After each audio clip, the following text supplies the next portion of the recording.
Name this tune.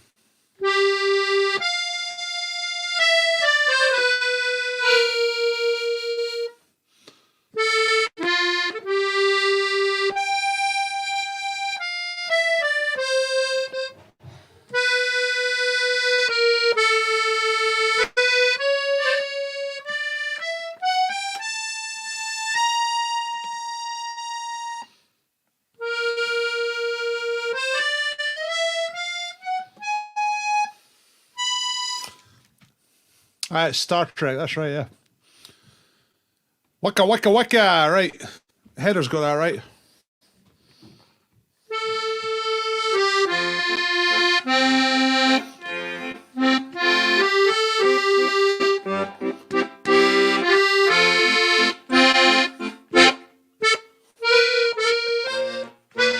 Oh, man.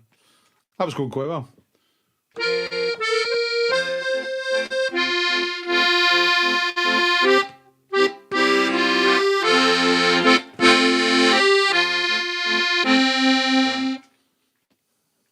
What's up with me today? Honestly.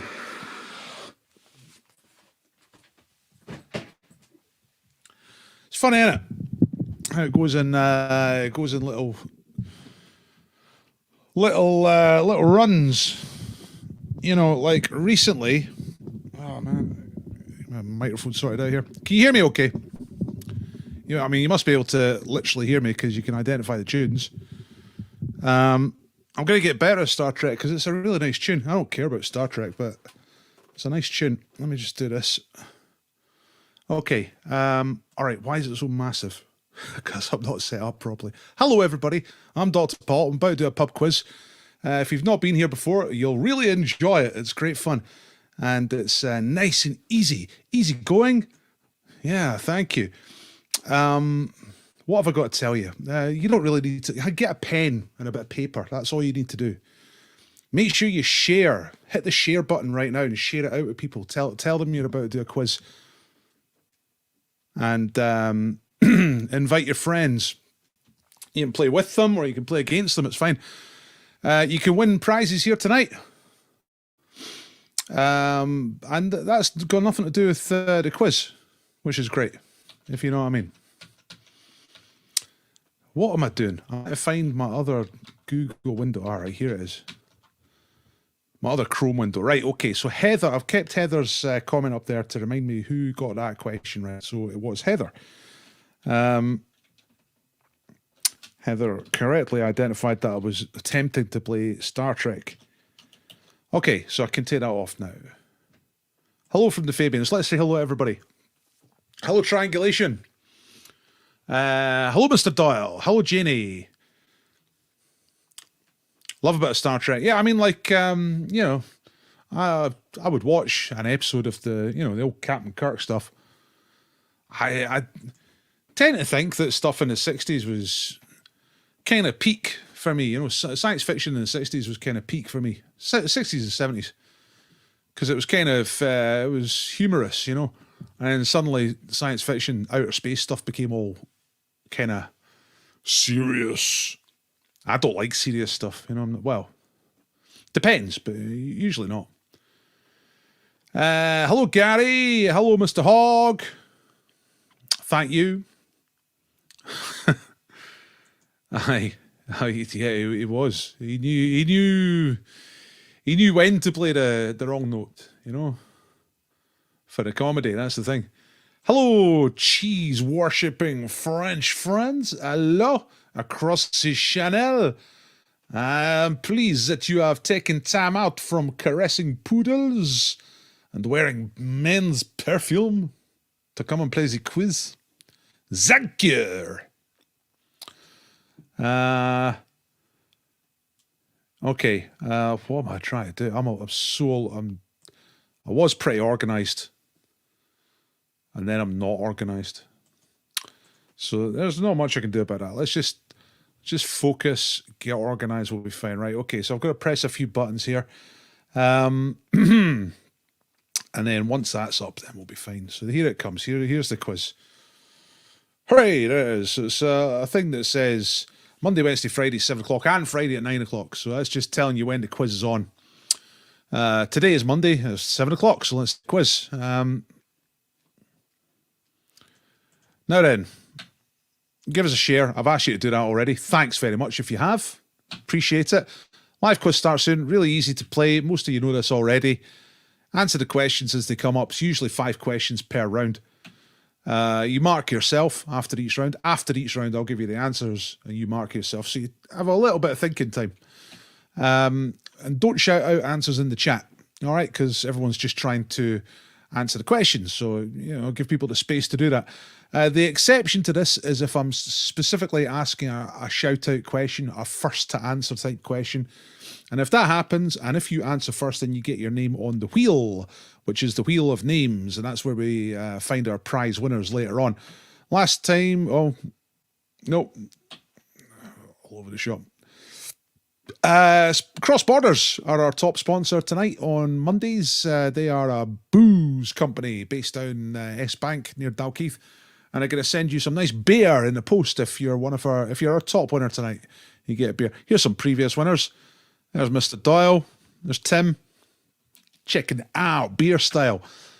And if you don't win, and even if you do win, everyone's entitled to a 10% discount at their website. Because you can go to their website and order beer and they'll send you beer in the post if you give them some money. But you don't have to give them as much money as a normal person because you're part of the quiz gang, quiz crew. You get 10% off. You just use the discount code DPQuiz, right? And that gets you the money off. And that's it. That's someone else. Forget about that. Deadpool's open. Oh, does anyone know Graham Malcolm? I'm not quite sure who Graham Malcolm is, but that's the name of the guy who won Deadpool in February. I sent him an email, haven't heard back. So I'm asking you lot, if anyone knows a Graham Malcolm, tell him he's won Deadpool. He predicted that Captain Tom, the hobbly 100-year-old guy around the garden, would pop off. And he did. So Graham's due £1 million if he just gets in touch. Thanks very much to David Scanlon, who's putting this prize up tonight. It's a graphic novel, Captain America Civil War. Superhero stuff. Fantastic. Did anyone have Walker in Deadpool for March? I don't know. Ask me again later on and I'll check. I can't remember. Captain Tom was February, right? Anyway, I'll ask me again later on because I'll forget, but I'll just want to get started on the quiz now. Right, here we go. Round 1 is the same letter round. 8 minutes past 7. We're okay. Not bad for time. Let's get going. So the point of the first round, the same letter round, is that all 5 answers start with the same letter of the alphabet. So once you've got the letter, then it should be a fairly easy round. Number 1. Which sport is the feature of Cows Week, which takes place on the Isle of Wight every year in August? Well, unless there's a pandemic or something. But most years during August, you have Cows Week on the Isle of Wight. Which sport is this for? Hello, CC Baxter. Hello, Pajero. Hello, Spedge. Hello, John. Hello, Natters. Just looking up and down the chat, seeing who's here. Number 2, complete the title of a science fiction television series from the 1970s and 80s. Starred David McCallum and Joanna Lumley, and it was called Sapphire and something. What's the missing word or missing name? Sapphire and something. All right.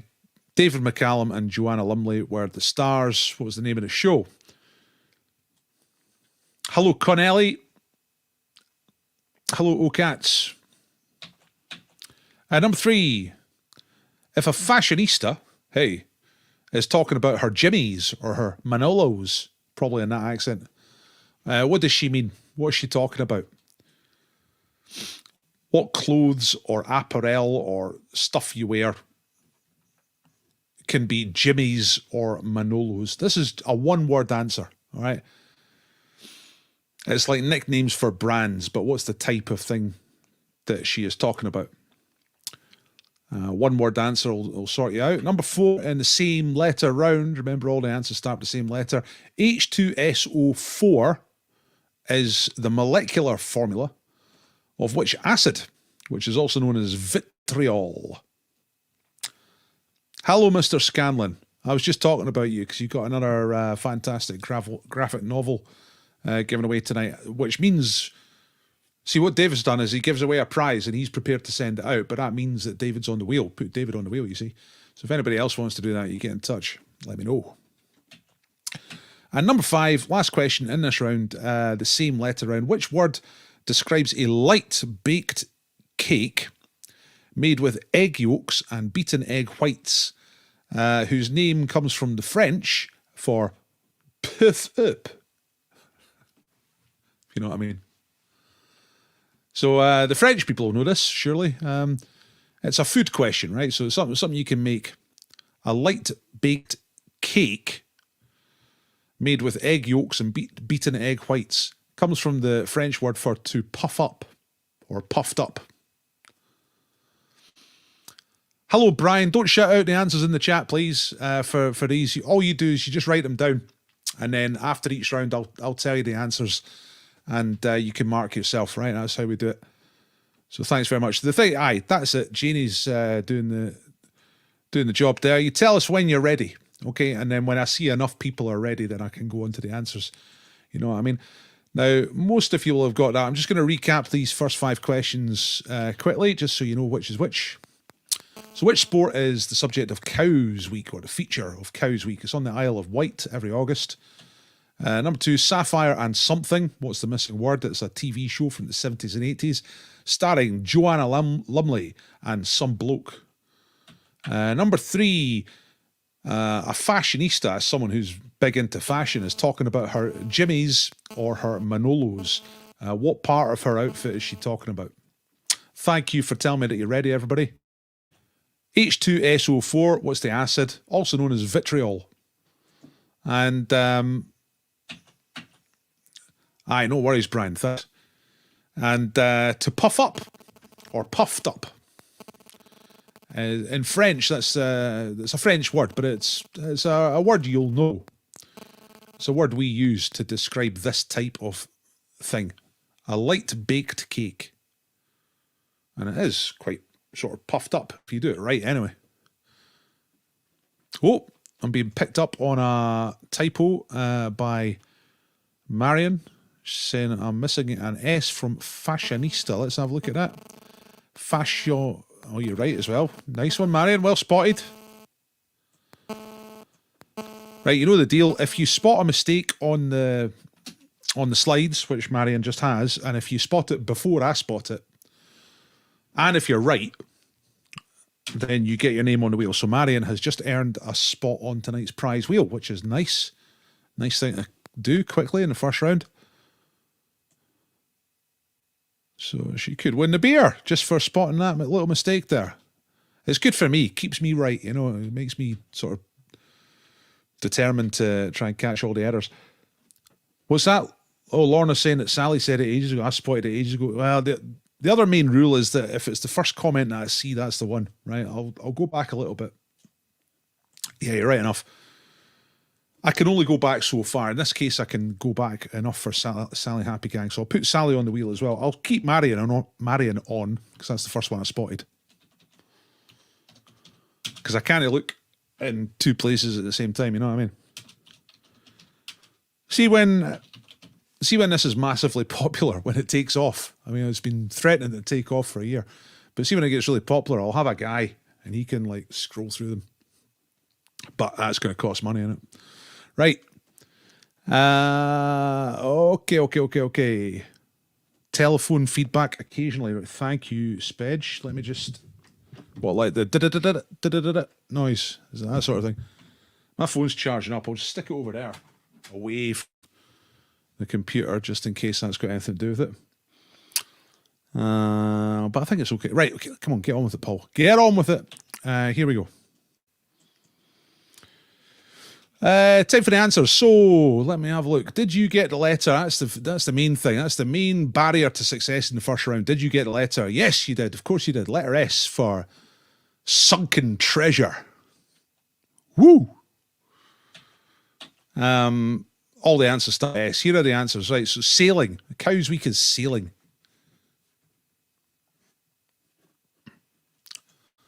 I do need a proofreader. I need I need. There's a long list of stuff I need. I ain't gonna get it anytime soon. Sapphire and steel is the right answer. See, Brian's determined to put his answers up here. You just mark yourself, Brian. I'm playing out the drama of the reveal, you see. Sapphire and steel, there they are. Core. Fashion nicknames, Jimmy's or Manolos. A fashionista is shoes.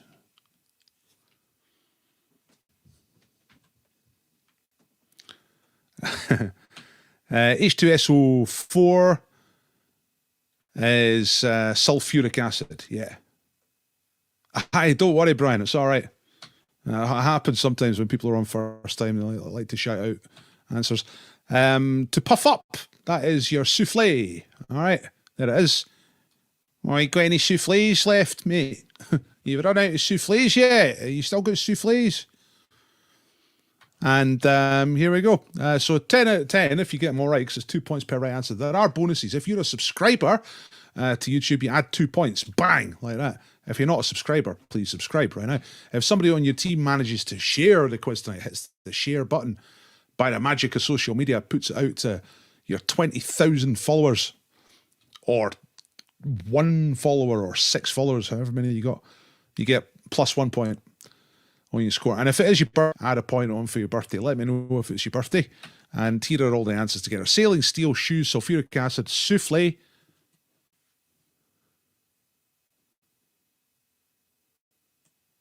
Let's have a look. Let's see. Brian said sailing, steel, shoes, sulfuric acid, souffle. Yeah, 10 out of 10, Brian. It's quite nice to see somebody typing all the answers there. I mean, it's wrong. It's not the right thing to do, but it's nice to see Brian trying to get them right and getting them right. Saved by the French question. 10 point for the French. 13 for the Chameleons. 13 for Mr. Doyle. 13 for UK Alliance. Full marks for Natters. Oh, yeah. Did you know, by the way, I was trying to play the Star Trek tune on the accordion when we started off. I got this book, right, of TV tunes. The thing that blew my mind about this is that it has words. The Star Trek theme has words. And it's sung from the point of view of a woman who's on planet Earth, and she's singing about him. So you have to assume it's about Captain Kirk, because it's like, somewhere beyond the starlight, my love is following something, and it's all about how he's going to meet space women who were going to teach him strange outer space love. And the tone of the poem is that, or the words is that she knows there's nothing she can do about this. Like, Captain Kirk's off basically to shag his way around the universe. And she doesn't like that, but at the same time, she understands. And that finishes off with a line like, no matter who he meets, just tell him to remember me. And it's like, man, it's quite dark. I'll get the full lyrics for you. Triangulation got 13. Yeah, Bill's here with 13. Hello, porn dwarfs. Hello, noodle doodles. What's this? Sally Happy Guy. My auntie's name is actually Sarah. What? I've got no idea what's going on there. Horse tips. Yeah, you get a quiz and you get betting tips, right? Okay. Keep your own score, folks. I'll get you to upload your scores at the end of the quiz. Right, round 2 is the picture round. Here we go. 5 pictures. Simple as that. What make and model is the car? That's it. 1 point for the make, 1 point for the model. Fun fact, this car, the model name is named after a Winter Olympics venue. Right?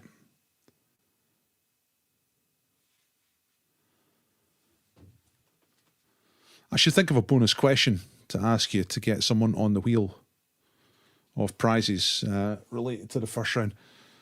Hang on, let me just skip back to the answers for this round.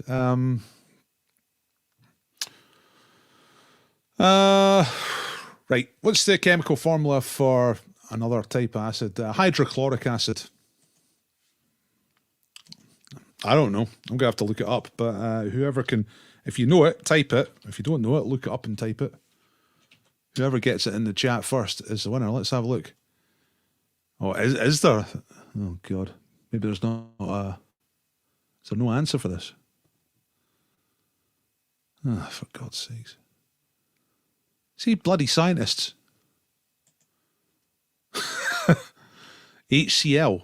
Is that it? Is that right? HClO. CHO2. HC. That's an. Oh, God. I wish I'd never asked this question. I've gone straight to Wikipedia, but it's not particularly clear. Like, what the fuck is that? Sorry, I'm quite foul mouthed tonight. I hope there's no kids out there. I honestly don't think there's a correct answer for this. Can somebody who knows about this explain it? Oh, God, forget it.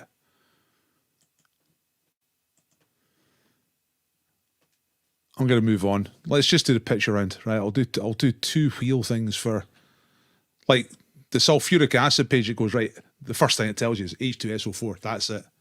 And the hydrochloric acid one just starts talking and talking and talking, and there's no formula. Right, anyway, so what make and model is that car?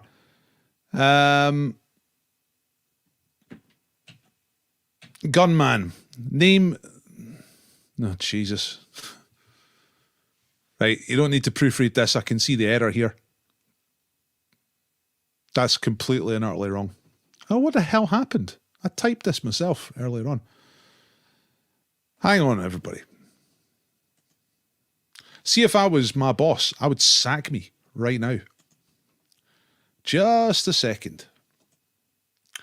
I'm going to edit it because it's just too big a mistake just to leave. So, no,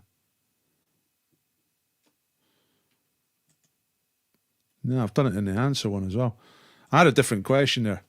Put it in, typed the question, and then forgot to copy the question. Right, so... there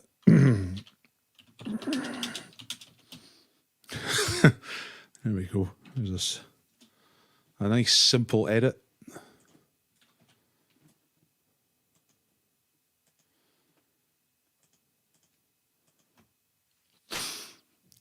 What's the surname of this guy? Right. He's a gunman, and he's the guy who invented that gun.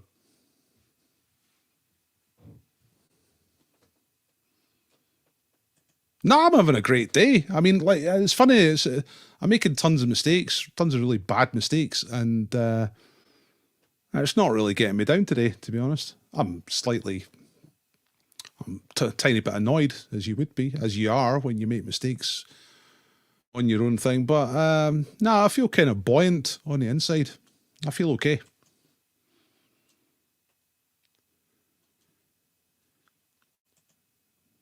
HCI, is that L or I? So who got it first? Who got it right and who got it first? What's this? Brian knows his stuff. Like, H for hydrogen has valency 1 dot. Chlorine has valency 1 dot. So one of each is H. Is that a 1 or an I or a small L? I have got no idea what you're talking about. See, that's nice and clear. HCl, use it at work for pools. Nah, that's sulfuric, Marion. For cleaning the pools, right? Okay. See, when people are doing that and that, is that meant to be a small L? If so, then I think Rebecca was... No, hang on. Rebecca wasn't first. Phil was first. I'm going to put Phil in the wheel, right? OCATs.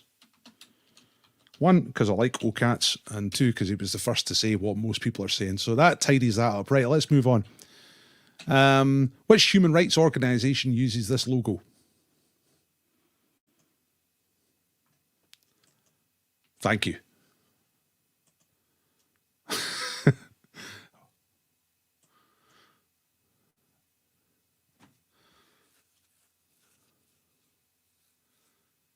No. The gun guy's not French. No, I had a completely different question before, but I got rid of it.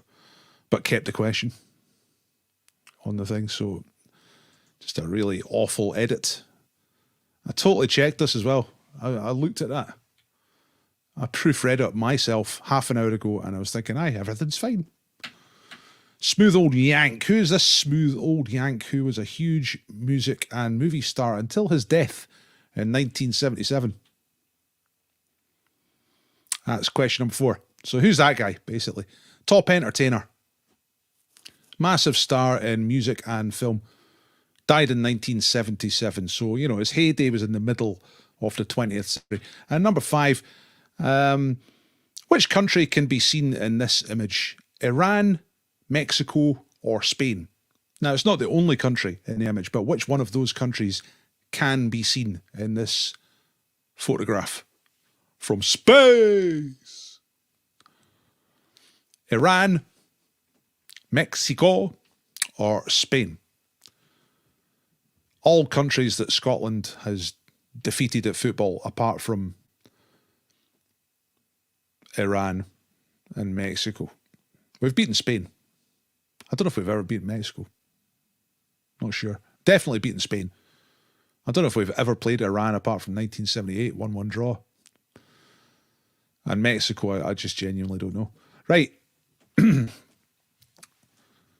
Quick look at these questions again. So, name the make and model of the car.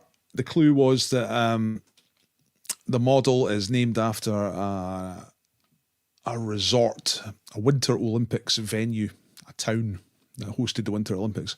Number 2, what's the surname of this guy? He invented that gun. It's his gun.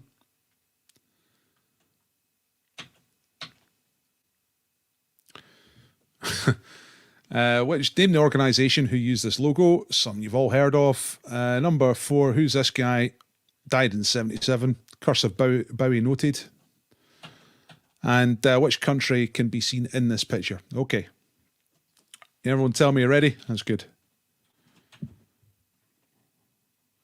Just going to quickly edit the... oops, you don't want to see that. Just going to quickly edit the answer slide as well for the gun question.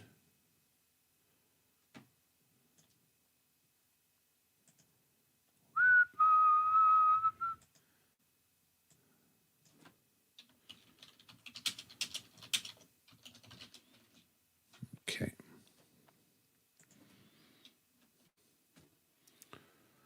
Just a real quick edit, just so that it's not a complete shit show. Saw someone try to tell me a fascinating fact about the Star Trek thing up there. But can't find it now.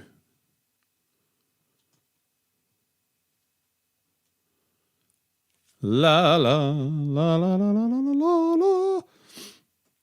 Taking out the French guy outrageous. It's only because I happened to have him in the quiz last Friday, just by coincidence. Paul Gauguin, painter. So I thought, too much Paul Gauguin and back-to-back quizzes. I'll do something completely different. I like the question that I've put in. It's just a shame that I screwed it up. Anyway, here we go. What make and model is the car? So 1 point for each thing. It's a Ford Cortina. The Mark 1 doesn't matter. No one cares, right? It's just Ford Cortina. So 1 point for Ford, 1 point for Cortina. Here's a question to get on the wheel. What was the full name of that of Cortina? Cortina is a place that had the Winter Olympics, but what's the full name of Cortina? The location. I think it held the Winter Olympics maybe twice.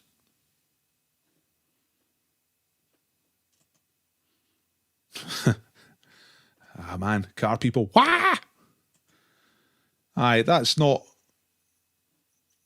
exactly right, but it's right, if you know what I mean, Gary. Cortina d'Ampezzo. It's almost exactly right, actually. It's just not spelled that way. I don't think there's an R in it. Cortina d'Ampezzo. Cortina d'Ampezzo. Cortina d'Ampezzo. I think that's right. I think that's the actual right one, right? I'm so fun about it tonight. Cortina d'Ampezzo, yeah, it's that one. That's the right spelling. So Gary, you got it first, albeit slightly wrong, and then Jan Durand is on the wheel because you got the first one to get it properly right. Okay. I sometimes use that format. Don't hold me to it. Let's carry on with the answers. Thank you very much, both of you. It's in Italy, in case you don't know. Right, this guy, that's Thompson. The Thompson gun, Thompson submachine gun. That was his invention. It became the dominant gun in American gangster culture and law enforcement in the 20s and 30s. That's him. That is Amnesty International.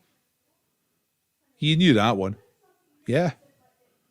Did you get a gun one? I thought it was kind of tricky, but tricky and obvious at the same time.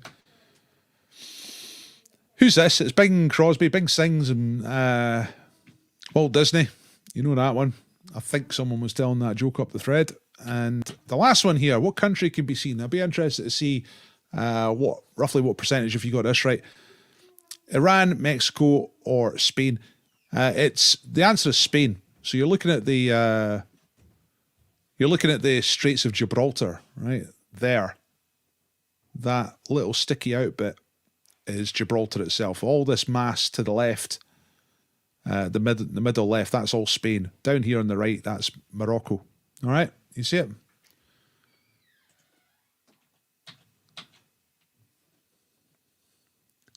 That's a Tommy gun. Yeah, that's why it's called that. It's a Thompson gun. This Thompson submachine gun there was a few different models. All right, so we did get some different answers. People saying Sten and Bren. I think somebody up there said Kalashnikov. It's British. What's British? No. I think it's American. Thompson submachine gun. John T. Thompson is the guy's name. He was a United States Army officer and he invented the Thompson submachine gun. Come from Newport, Kentucky. So,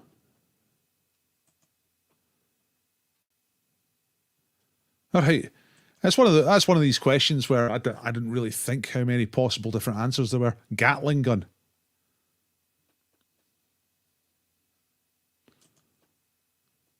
Gibraltar is British. Yeah, it is. I mean, there's more. Yeah, but Spain's the answer. Spain's in the... You can't see Mexico and you can't see Iran. And you can see a large chunk of Spain. And Portugal. But out of the options given, that's the answer. Yeah? Knew it was Spain, Morocco. Did you all recognise the satellite shot? Got the gun guy thanks to video games. Well, there you go. See, there's a purpose to those things. I've shot a Bren and a Sten. How did they feel about it?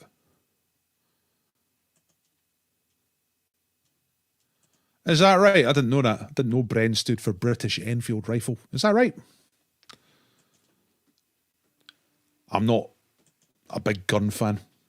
Guns and cars. Ugh. Two of my least favourite things in one round. See, I don't just write for myself. I write for you lot as well. Okay, sound round. Okay, let's see what happens here. Let's see if this is a triumph or a tragedy. I've got the sound round ready for you. It's just a standard music round tonight, so I'm going to play 5 bits of music. 5 bits of music, and you got to identify the artists. Simple as that. And all the correct answers are on that list over there. So you just got to look at the list, listen to the music, and pick out the 5 correct answers. Let me know that you can hear this and that it's not too loud or too... Right, here we go. I'm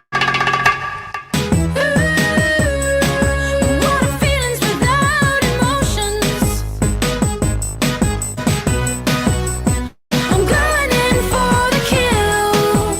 I'm doing it for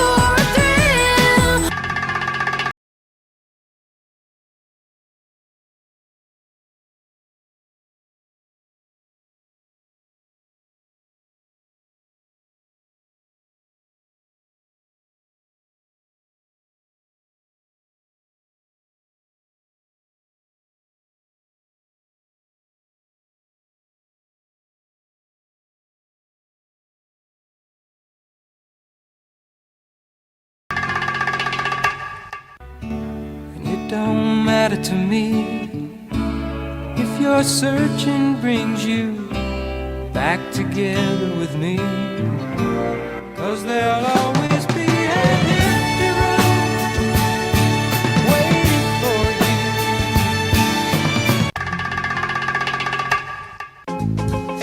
Paid the cost to be the boss. Paid the cost to be the boss. Look at me. Know what to see? See a bad mother. You see, I am Wonder Mike, and I like to say hello. Up to the black, to the white, the red, and the brown, and the purple, and yellow. But first, I gotta bang, bang, the boogie to the boogie. Say up, jump the boogie to the bang, bang, boogie. Let's rock. You don't stop, rock the rhythm that'll make your body rock. Well, so...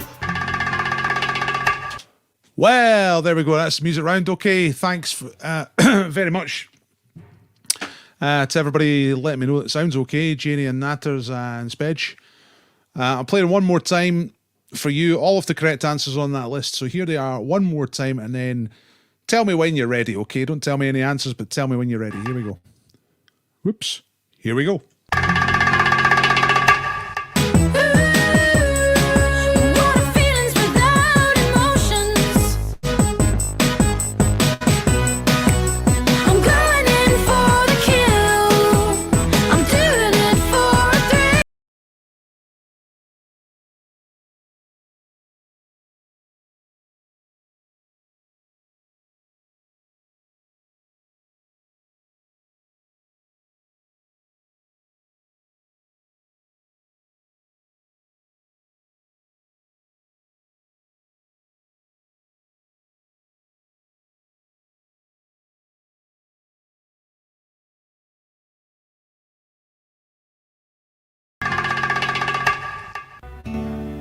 Don't matter to me if your searching brings you back together with me, 'cause there'll always be an empty room waiting for you.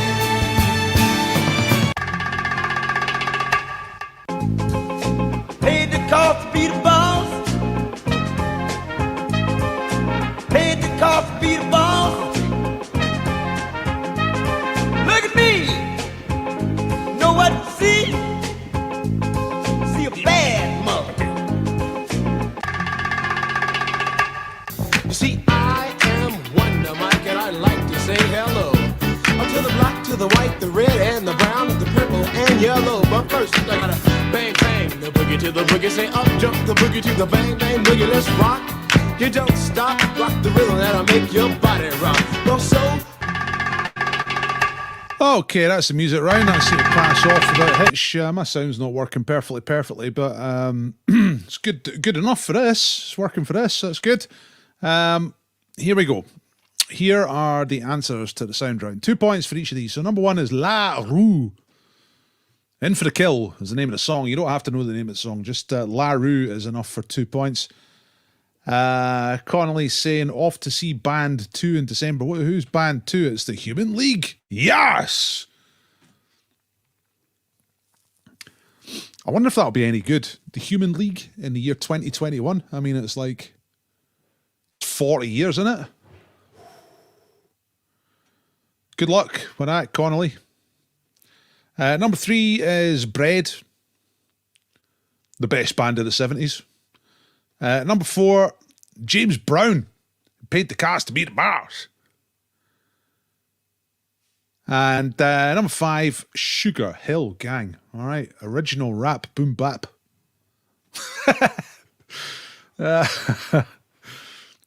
Oh man,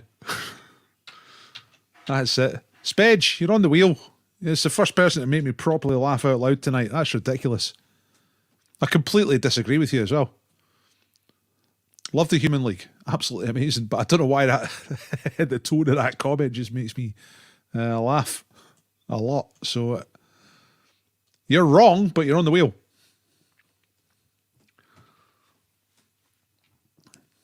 Oh, man. It's a good fact. WPC Ackland from the bill. actress Trudy Goodwin, is the mother of the girl singer in La Rue. Wow. So the woman who is La Rue's mum was a copper out of the bill. Outstanding. 10 out of 10. Second time ever. Fantastic. All right. Original. Oh, here we go. This is like travelogue and reproduction. And then the girls came and it was all rubbish. I disagree. The Human League were always brilliant. All the records they made were brilliant. With the girls, without the girls. Fantastic. Right, anyway. Let's not stand here arguing about the quality, the comparative quality of 40 to 45-year-old pop music. Let's get on. Marion deserves to be on the wheel for that fact. Phil. Aye, okay. Okay. God, I'm easy tonight. I'm an easy touch tonight. I'm like Britain's immigration system, if you believe certain people. I'm an easy touch. I'm just handouts tonight. Aye. 8 points for triangulation, 8 points for the dial. 10 out of 10 for the heads. Yash. Right. Let's get on with it. I presume I'm going really, really slowly. Yeah, I am. Right, I need to speed up. Okay, you get 60 seconds to solve the anagram. Don't shout out the answer here. Just take 60 seconds to try and solve it. Everybody gets 60 seconds. So you're looking for the name of a famous person. There is the anagram. Time starts counting down. You see that? So that used to be in the right place. It seems to be in the wrong place now. What happens? How do I get that away from the edge? There. You can see that. So it's just the name of a famous person. Don't shout out the answers in the chat. Just if you think you've got it. If you think you've got it, just tell us that you got it. Say ready or got it or something like that. Famous person, living person, in the news person, actually. It was just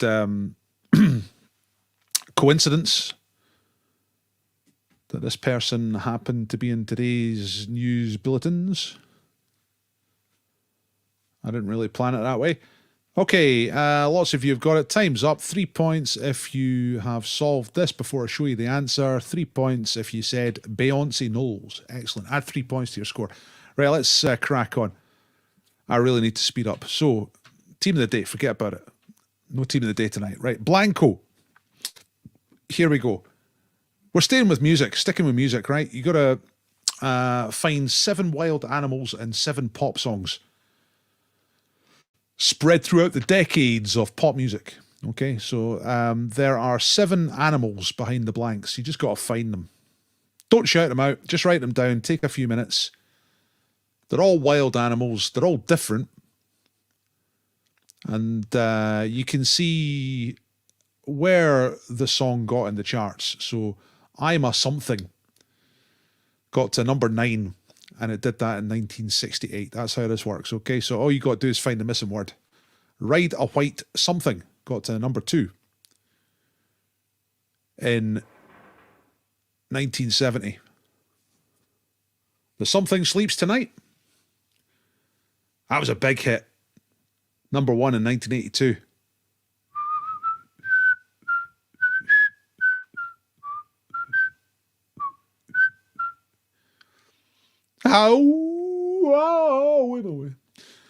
Number 4, Something Our Fate. You might not have heard of this one, but maybe you can work it out. Number 5, Something Shoes. Got to number 4 in 1994. Probably an easy one if you're from the northeast of England area. Help, I'm a Something. Got to number 11 in 2001. Now, I hadn't heard of this song. Number 6, it's from a film of the same name. A Danish-made animation film for kids, right? That was out at the time. Help, I'm a Something. So that's, and that was a song from the film. It got to number 11 in the charts. And more recent one, 2013, Dark Something.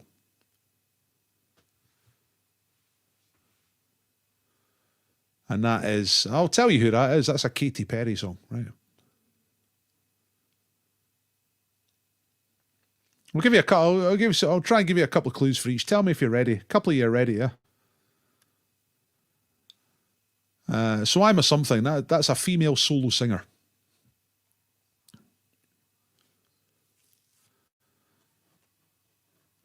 Singer on number 1 refuses to sing it. I mean, I don't know why. It's an absolute corker.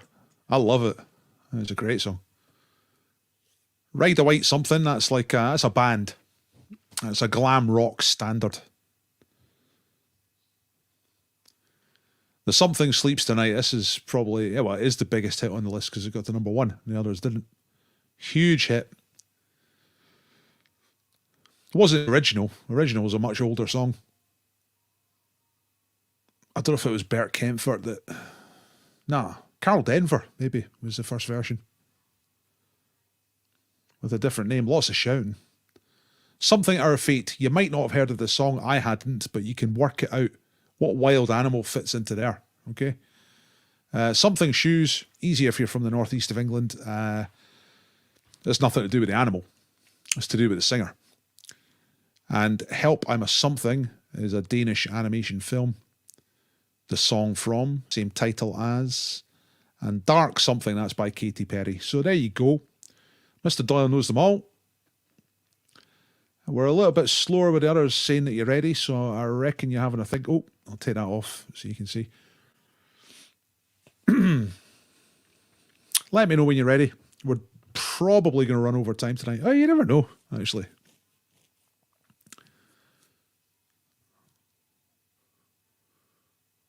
Blanco can be fairly quick. This is a good chance to get a high score tonight, actually, because most rounds are 10 out of 10. Blanco usually is as well, but it's 2 points per answer here, so 14 points available in this round. Make sure you have a guess, because even if you don't know, you might surprise yourself, right? You all ready? Sally's ready. Alison's ready. Quizballer's ready with a guess on number 6. Help, I'm a Something. Help, I'm a Guess. I hope your guess comes true. Okay, I think we're getting ready. If you're not quite ready, make some rash decisions, get some guesses down. Here come the answer. Here we go. Blanco.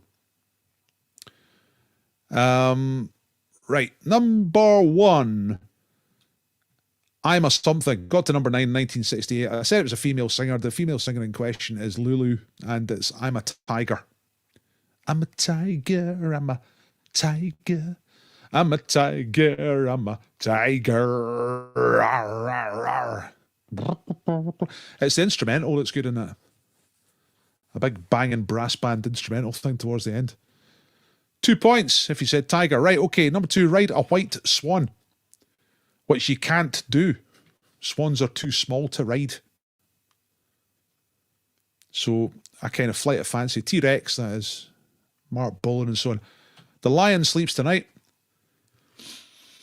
We My Way. Number 4 is great. Seal Our Fate. Hoo, hoo, hoo, hoo. See, it's not really about a seal. Number 5 is your old pal Jimmy Nail. Crocodile Shoes. Hey man, I got me crocodile shoes. Do you like them? They're new. Help, I'm obviously. And Dust. Here comes Katy Perry with a dark horse. It's actually Katy Perry and Juicy J, I'd never heard of.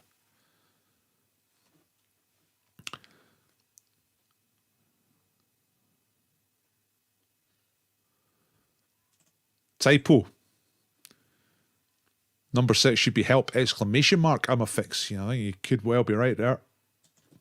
Let's have a look. Yep, yep. Yep, completely right. Original Danish is Hjælp, jeg en fisk. With no exclamation mark, which probably says something about the Danes. But in English version, yeah, it's an exclamation mark. So, now who was saying that? It was Bill, wasn't it? Yeah, right. Nice work, Bill. You are on the wheel for spotting the typos. This round is worth 14, Janet. That's 2 points per right answer. I know, that was pretty accurate, wasn't it? You should hear my Middlesbrough.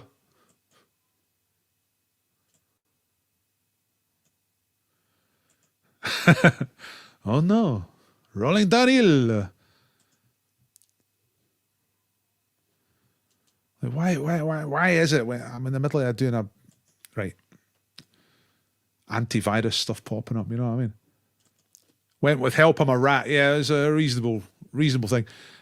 So there's it's kids and a mad scientist, and the mad scientist thinks the Earth's going to be flooded in 100 years' time. So he's invented a potion that turns people into fish to deal with that eventuality.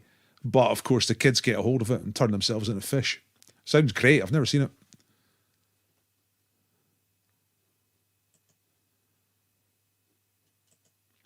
Full marks. Yes. That's a good one.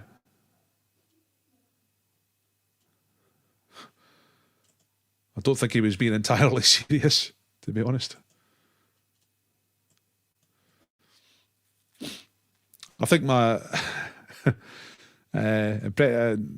Newcastle accent is based on memories of, which probably flawed anyway, of Vic Reeves and Bob Mortimer pretending to be, or being the Stots and interviewing Sting and stuff like that. But they wear kilts. I don't understand that. Right, okay. Okay. Right, decent scores. 12s, 14s, 10s. It's okay. Right, let's get this on. Tell you what, name Jimmy Nail's other big hit. There you go. A question to get on the wheel. Who can answer that first? What was Jimmy Nail's biggest hit other than Crocodile Shoes? Might have even been, in fact, was it not number 1? Just looking it up right now. Yeah. In fact, he had 2 songs that were bigger. One got to number 3 and one got to number 1.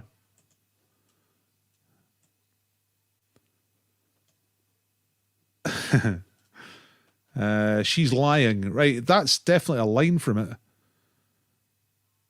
But it's not called that. It's number 1. That's nearly right. But it's not right, actually. In fact, it's not that nearly right. Love Don't Live Here Anymore was the one that got to number 3. Ain't No Doubt is the actual title of the one that got to number 1. So there we go. Karen, you are on the wheel. Big, you're on the wheel for getting Love Don't Live Here Anymore. Marion can go on the wheel again for being the first to actually identify the song. That's right. I don't want nobody else. She's lying.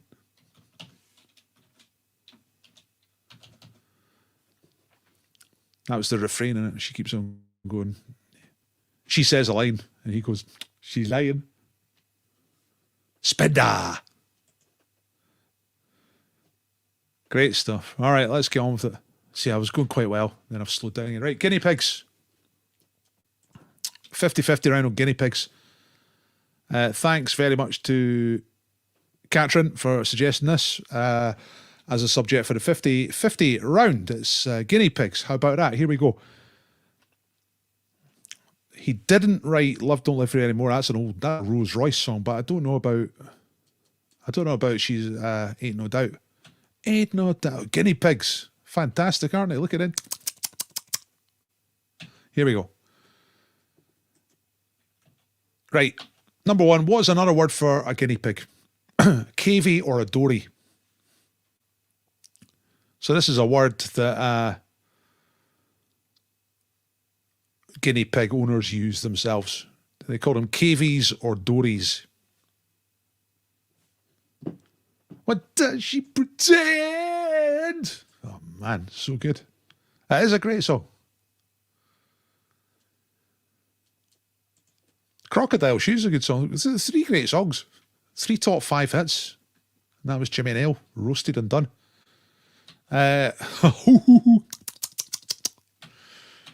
Which of these names is in the top 5 names for a pet guinea pig in the UK, according to a 2019 survey by Pets at Home? So Pets at Home, big shop, did a survey of customers. What do you call your pet guinea pig? Which one of these was in the top 10? Top 5 names for a guinea pig? Echo or Luna? Look at this. Tastes good, guinea pigs. There's Spedge getting the reaction he wanted. How dare you? People do eat guinea pigs. Oh. Right. How do guinea pig owners usually refer to the condition ulcerative pododermatitis? Do they usually call it bumblefoot or chaff paw? So, you're supposed to call it ulcerative pododermatitis. But guinea pig owners are a funny lot, so they call it something else. Do they call it bumblefoot or chaff paw? That's question number 3. 50-50 round on guinea pigs. Wow. Look at that. Great hair. Which mountain range is the natural habitat of the guinea pig? Where do they come from, basically? The Andes or the Himalayas?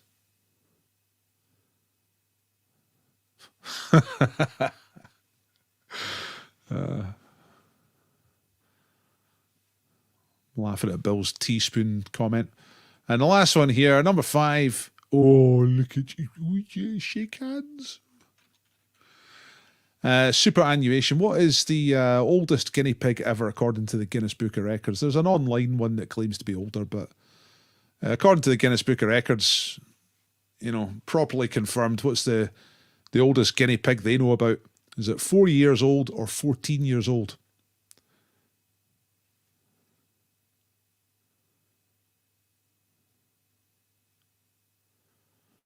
That is the guinea pig 50-50 round. Tell me if you're ready. I will quickly recap these questions and you get to see these fantastic guinea pigs again. Oh, magic. Right, so what are they called? Cavies or dories? What's another word for a guinea pig? Number 2, which one of these names is in the top 5 in the UK for a guinea pig? Echo or Luna? What is your ulcerative pododermatitis? Is it bumblefoot or chaff paw?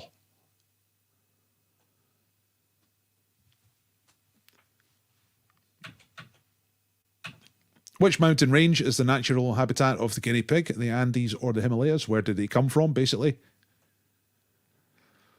And how old did they get? What's the oldest ever guinea pig? 4 years old or 14 years old? Okay. Everyone's ready because it's a nice quick round because you just got to pick the right answer. That's all you got to do. We're hitting 8 o'clock, so I should be finished by now, but we've got one more round after this, so don't worry, we're not too far behind. Here come the answers. 2 points for each answer. Number 1 is cavy. That's what you call cavies. It's the scientific name. It's part of the scientific name is cavy, so... Dear oh dear. There's some terrible stuff going on in the chat, I have to say. Which of these is a more popular name for a guinea pig? Is Luna. Luna. Guinea pig people call their Pet guinea pig Luna. Echo was in the top 5 for like reptiles and stuff like that.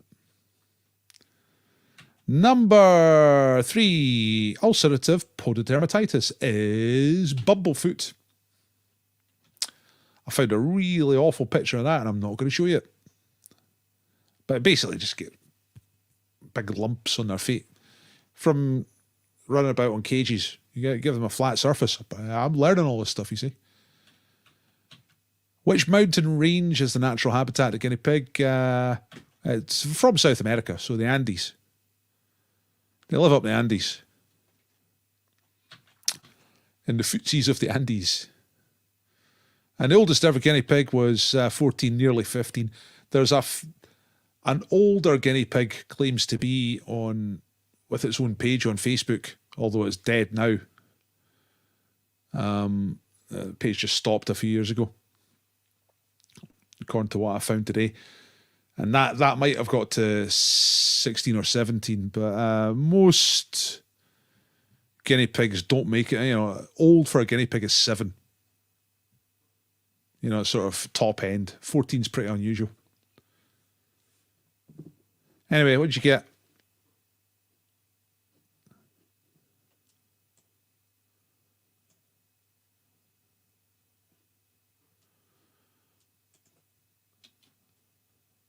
I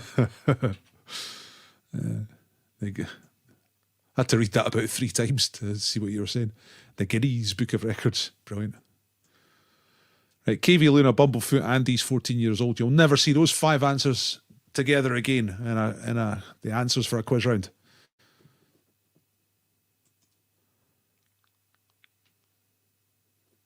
Yeah, I enjoyed the round. I like these rounds. These I've now got 50-50 specialist rounds scheduled for the rest of the month. I was asking you lot, but on Facebook, for suggestions. So I've filled out the rest of the month. And at the start of April, I'll be asking again for the April ones, all right? So have a think. See which ones work and which ones are better rounds. I like that. Weirdly specific. It was good. Good round. Thank you. Right, okay, let's move on. We've got one last round to do, and then I'll get you to upload your score.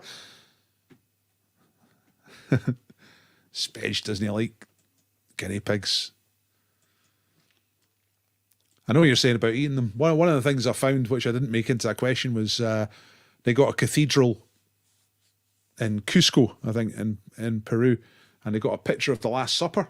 And I haven't seen a picture, I just read about this, but I have to go and look at the picture. It's the Last Supper, but Jesus, the food he's got in front of him is a roasted guinea pig. They call it Kui down there.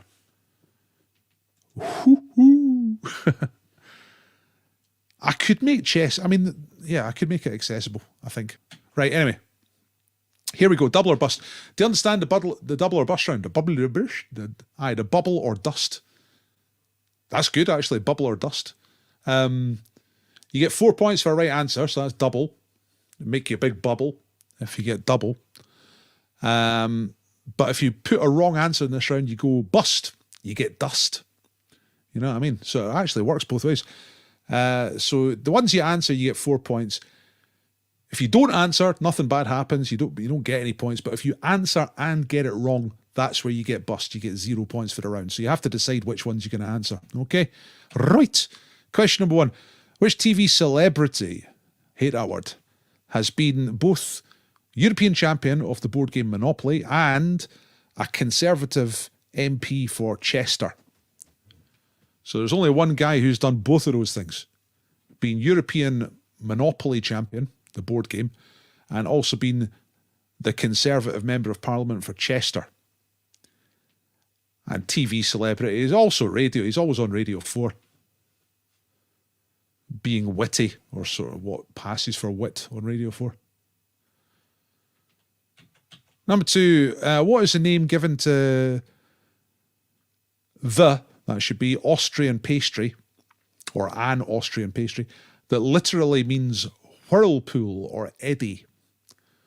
So the type of pastry you can get, it comes from Austria. And it's a word that means a whirlpool. Okay, so what is that? It's a one-word answer.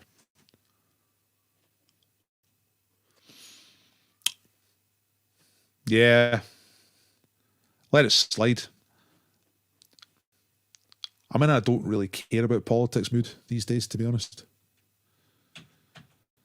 Number 3, which Londoner made his pantomime debut in 1989 starring as the Genie of the Lamp in Aladdin and then became world heavyweight boxing champion in 1995? So he was the Genie of the Lamp in Aladdin first, and then in 1995 he was world heavyweight boxing champion. Who is this? A guy from London.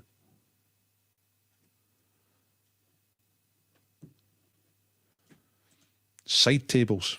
Makes you think. Number 4. All right. I hope you are not drunk. What is the next number in this sequence? 2, 5, 11, 23. And then what? What's the next number?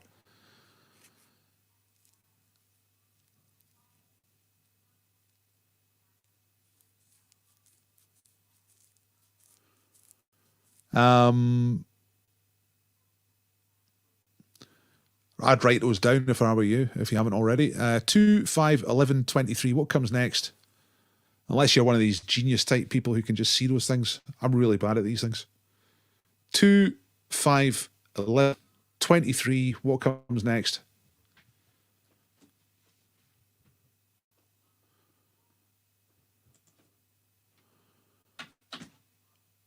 And then question number 5. In which year did Beavis and Butthead first appear on television? And there was a huge fire at Windsor Castle. You can get within 2 years of the right answer to get the points here. So if you're 2 years out, then you're fine. You get the 4 points. If you're 3 years out and you answer it and you get 3 years out, you're bust. So you know what I mean? You have to decide which of these questions you're going to answer. I'm going to show you the answers in just a minute. I'm going to quickly play these questions one more time. So who has been European champion of Monopoly, the board game, and also Tory MP for Chester? Number 2, what's the name of an Austrian pastry that literally means a whirlpool?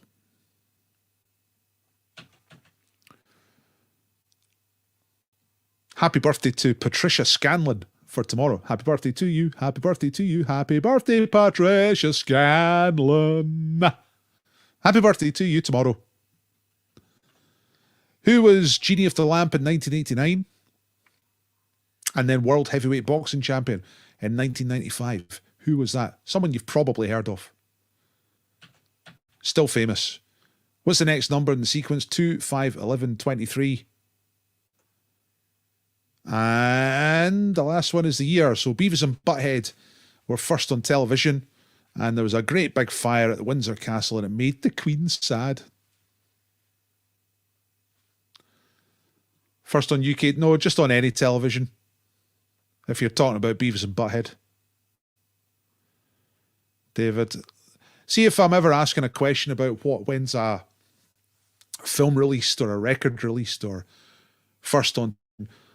Unless I specify, you can just assume that I mean anywhere in the world. Right? This doesn't make that much difference these days, because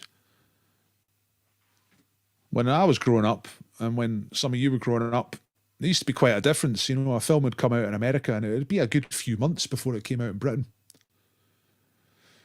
So it was possible to have,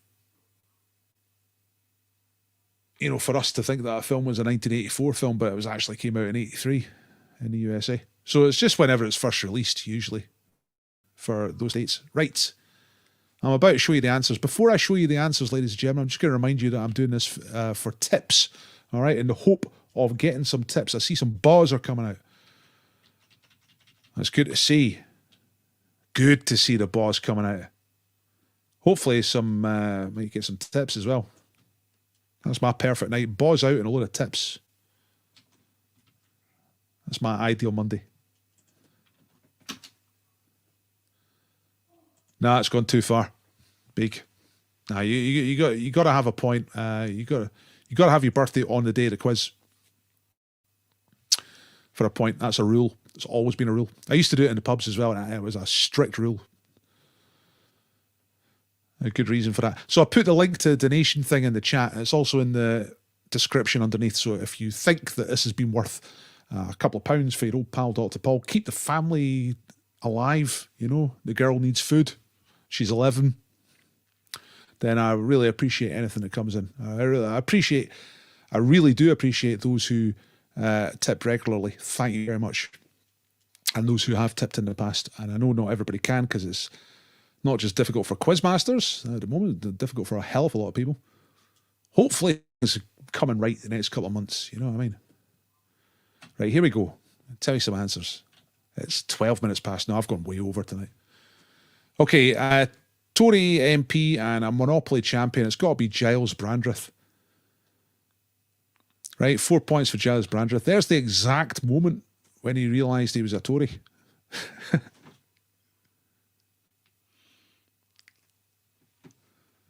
Oh. I don't know anything about him, but I kind of respect him and kind of utterly hate him as well. You know what I mean? Anyway, 4 points if you went for that and said Giles Brandreth. Right, Austrian pastry, whirlpool already. That's a strudel.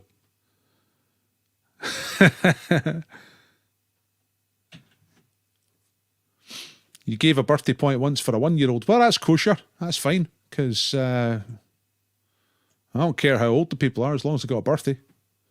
Was that in the pub? So strudel. Nice. 4 points if you went for that and said strudel. Let us know if you got bust on any of these. Punchy performer. That's Frank Bruno. Genie of the Lamp, and then World Heavyweight Champion. Check this out. Surely that's the best ever pantomime poster. Michael Barrymore, the Roly-Polies, the Great Soprendo, Jeffrey Dunham.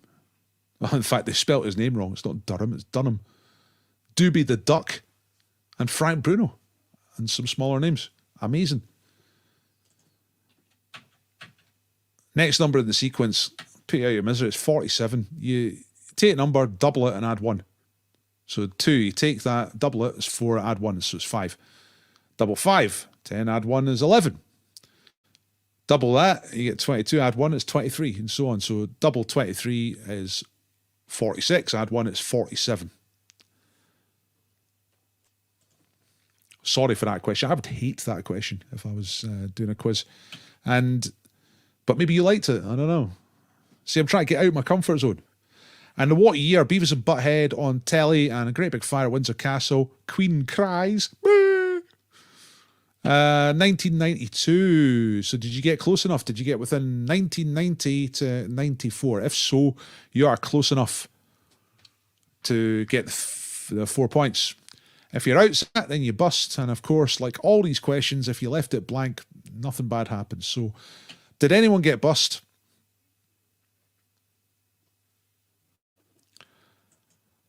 I had to persevere. Right. Hang on. Which Brian? Are you no Brian, no win, Brian?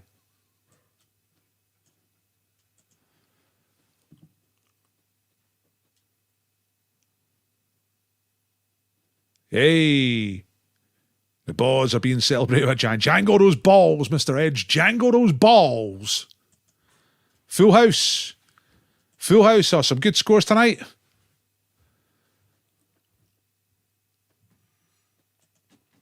$47. Also, the differences are 3, 6, 12, 24. Yeah, that's true. So you could double the difference every time. Yeah.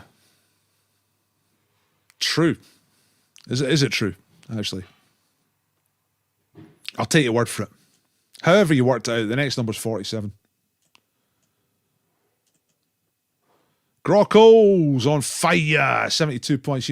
By the way, before I say too much more, I'll tell you what we're doing next. We're going to play some games for names, which is a few games just to get a few more names, your names, on the wheel. And then at past, I'll spin the wheel for prizes. All right. So, in fact, let's not muck about too much. Our French team, Cheese Worshippers, 42. 42. It's answer to the meaning of the universe and life and everything, so we are not unhappy. Well, you've been great to have here. I was going to say you've been conned by an old sci-fi trope, but I'm pretty sure you knew that.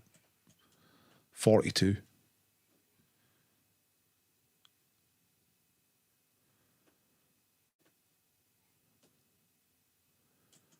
Lockdown anniversary quiz. Yeah.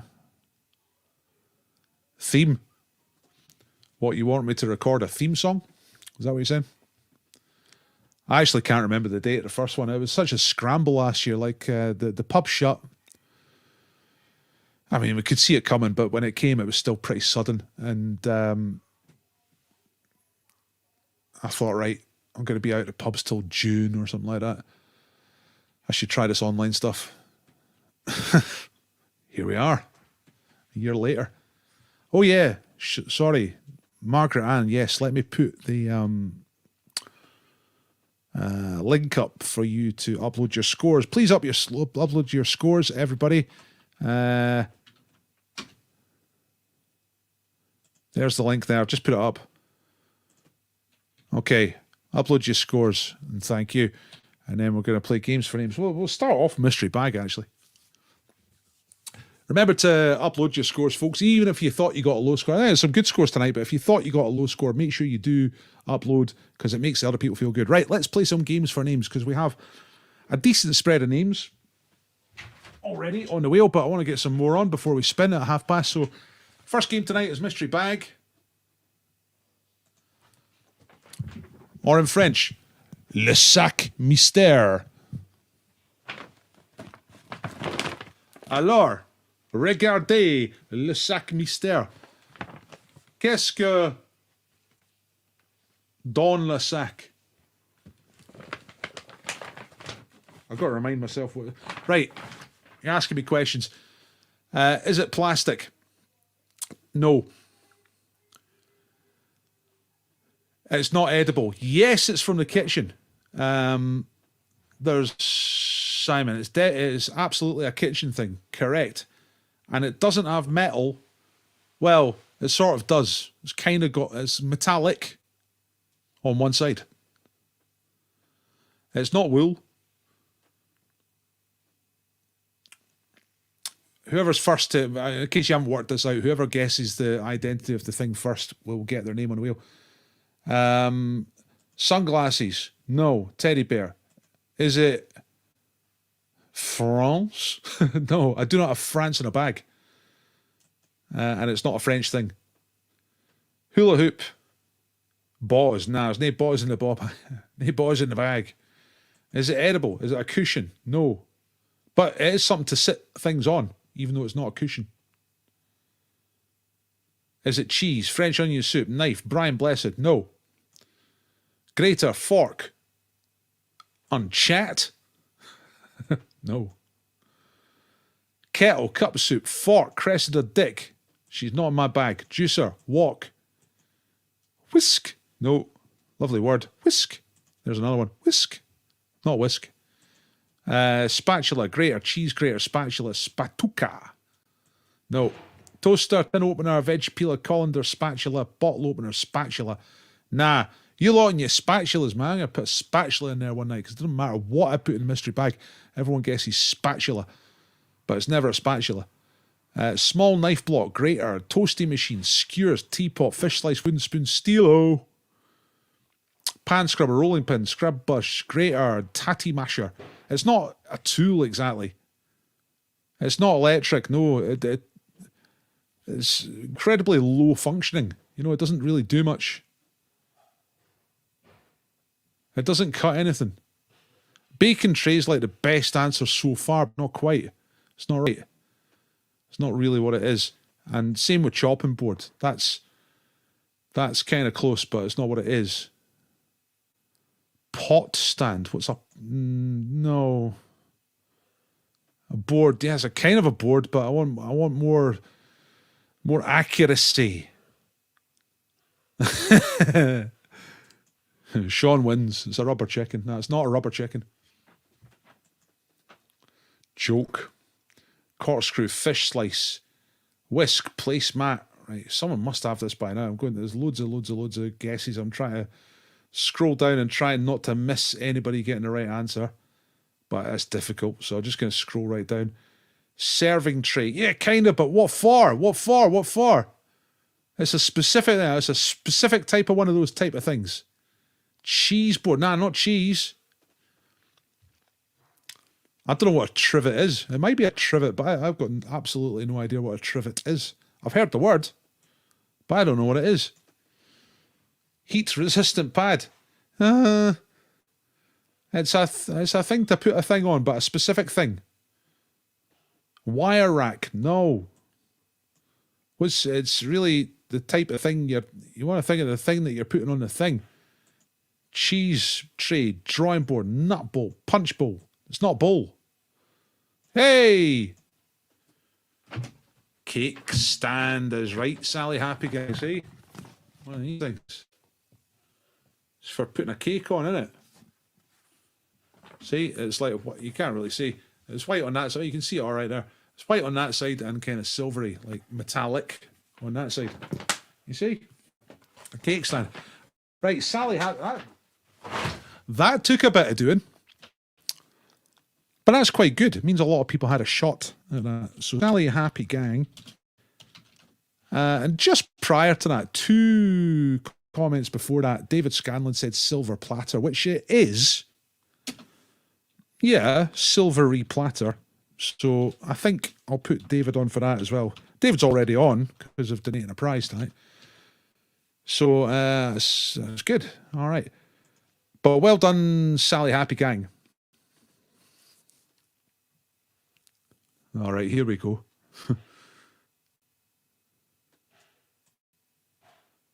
That's a cake tray, not a stand. Right? What's the difference? Well, I'm not really a baking person or a kitchen person ever, to be honest. But I mean, I cook. You know what I mean? But I don't care. I just cook. Cake stand. Aye, whatever. Cake stand, cake tray. I can't really see the difference. Cake board. Aye, whatever. Aye, same thing. I'm sure if you lot explain to me exactly why I got that so wrong, I'll be able to accommodate your wishes. But let's do something else in the meantime. What do you want? I'll put Sally on the wheel. Sally Happy Gang. Cake stand is for display. Cake tray. What's a cake tray? Cake stand. That's right, Phil. Absolutely, Phil. Enough of this cake thing. Right, let's go. Let's do what you. I know what you want to do. You want to play Where Am I? Right, so let's play. What time is it? 24 minutes past. I know you want to play Where Am I? So I'm going to show you Google Street View. Whoa, how good is it? I thought I turned all these things off. It's ridiculous. It turned itself back on. Did you see that? Well, let's just do it anyway. If you saw it, then you're ahead of the game.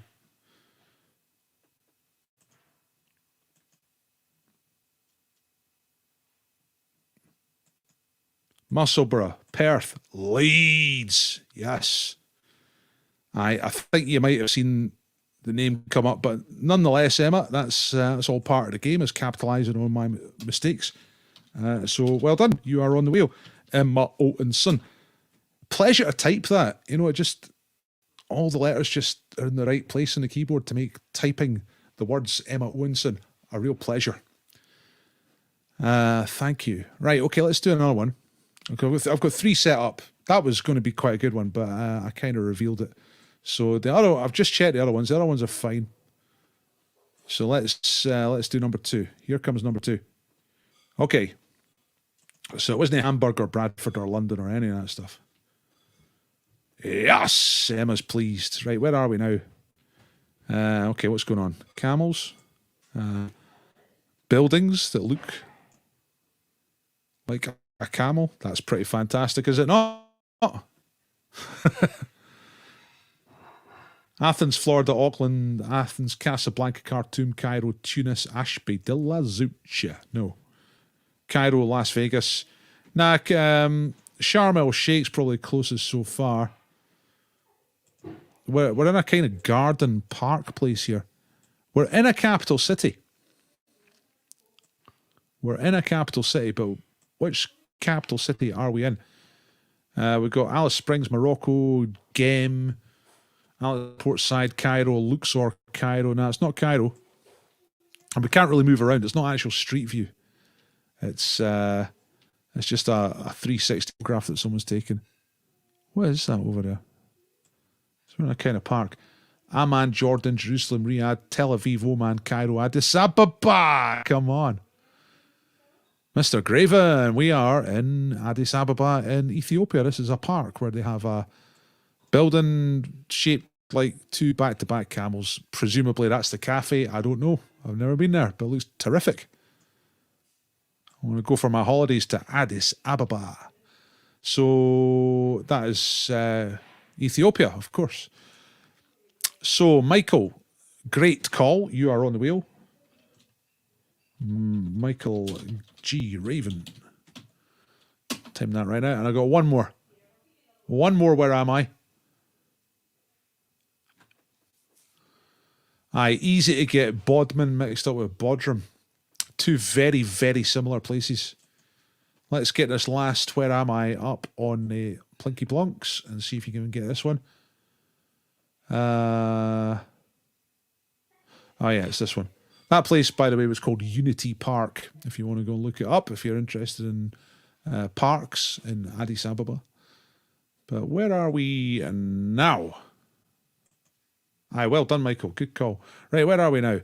Street scene, taxis, people. What's he doing? Is he on his phone? Hey, pal, you get off your phone. He's probably doing a quiz. He's probably doing Dotball quiz, like right there. What we got now? Auckland, Christchurch, Taipei, Dallas, Guadeloupe, Istanbul, Austin, LA, Paris, Toronto, Falkirk. No. Oh, see, that building would house the 5 tallest buildings in Falkirk would fit into that building. Dubai, New South Wales, Monaco, Kiev, Halifax, Hamburg, Melbourne, Vienna, Boston, Reno, Berlin, San Diego, Sofia, Cologne, Milan, West Willem. No. Moscow, Seattle, Algiers, Seattle, Bonn, Ottawa, Toronto, Washington, Gothenburg, Frankfurt, DC, Shanghai, New Orleans, Singapore, Barcelona. Bear in mind, I will probably miss some because your guesses are coming very fast. So if you think you've got it right, then say it a couple of times. Frankfurt, Washington, Phoenix, Winnipeg, Paris, Zurich. I'm just reading out the ones I can see, you see. Anchorage, Tucson, Sydney, Kuala Lumpur, Ottawa, Flagstaff, San Francisco, SLC. Boston, Dusseldorf, Abu Dhabi, Salt Lake City, Kiev. No, it's not Kiev. What's going on down here? Should we go down here a little bit? Tel Aviv is not correct. So, Mr. Kilo. In fact, cats beat you to it. It's Jerusalem. This is central Jerusalem. So it looks like I've never been there. Looks all right, huh? Change. It's a pretty tall order, isn't it? Change. See, an easy one to advise people to do, but it's difficult to actually change. Prestige. Luxury Prestige. What a great shop. It looks like it's shut, but when it's open, you can get some luxury prestige. The best type of prestige. Well done, OCATs, which of course is Phil. Put you on the wheel. Okay. Didn't look like that in a Bible. Nah, it didn't, did it? Got time for anything else? No, it is past. It's past. I really burned up the time tonight. I can't read their alphabet at all. I don't know it one little bit. It looks great. Does anyone know Hebrew? You know what that says?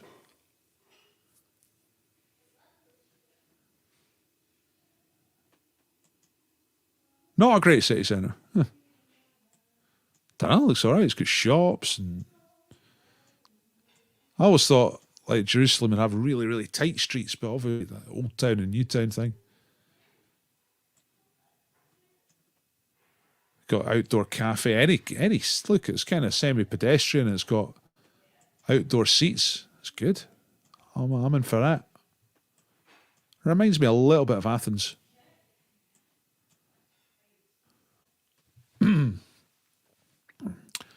Right, what are we doing?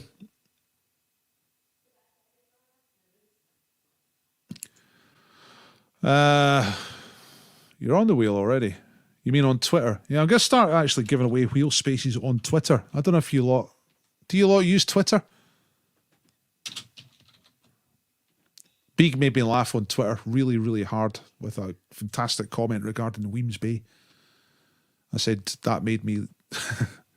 that made me roll around laughing. So she's asking to be on the wheel for that. Fair enough. It's just at DP Quiz on Twitter. So, right, okay.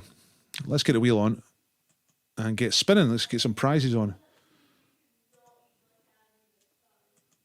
I had... shame we ran out of time, innit? Because I had the bit of Kazula Palooza kind of set up, but it's too late, man. It's too late. Okay.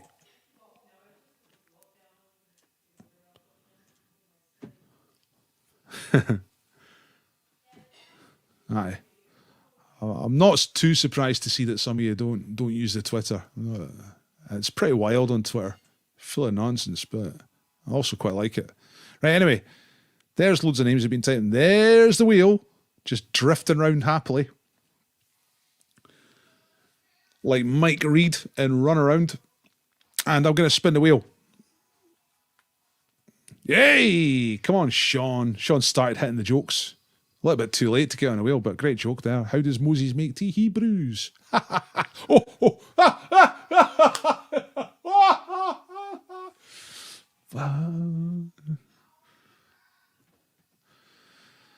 Right, okay. Let's spin the wheel. Prizes. Right, first prize tonight is going to bring some much needed colour to your drab and dreary life. It's a packet of felt tip pens. Brush markers, colouring fibre pens, magic markers, that's what they call them. But to you and me, that's felt tip pens, all right? Where we come from, felt tip pens. Felt tip pens. So I'm going to spin the wheel, and whoever comes up is going to get sent these beautiful felt tip pens. Let's see who's going to come up tonight. Nah, it's the wee clicky sound. Right, who's going to get this Sally? There's David, there's Emma, there's Michael, there's O'Cats. Oh, yeah. The pens are going south. O'Cats. O'Cats is... I don't know what happened to the female voice on the wheel of names. When I changed computers and had to sort of log in, she kind of mysteriously disappeared, and I can't find an option to get her back. But which I didn't like at first, but the guy seems better at pronouncing things. Genuinely. Right, O'Cats Zaza gets the felt tip pens. Nice one, Felt.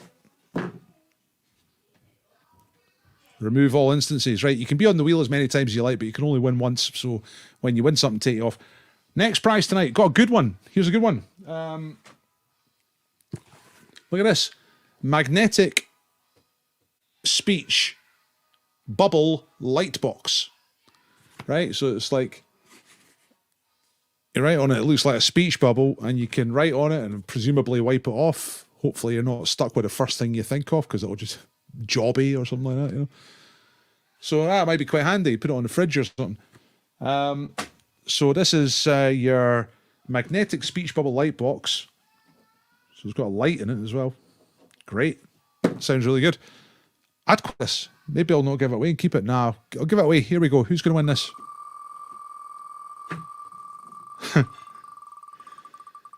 Right, who's going to come up for the speech bubble box? Jan, Spage, Marion, Bill, Karen, Duff, our mighty leader. Karen Duff. Karen Duff. Guy sounds unimpressed. He's like, Karen Duff. But he's American. So maybe he thinks Duff is a bad thing. Right, see, I've got right at the top of this, so I know which day's which. Monday the 15th. Cat's got pens. Karen's got Lightbox. Our mighty leader, Ms. Duff.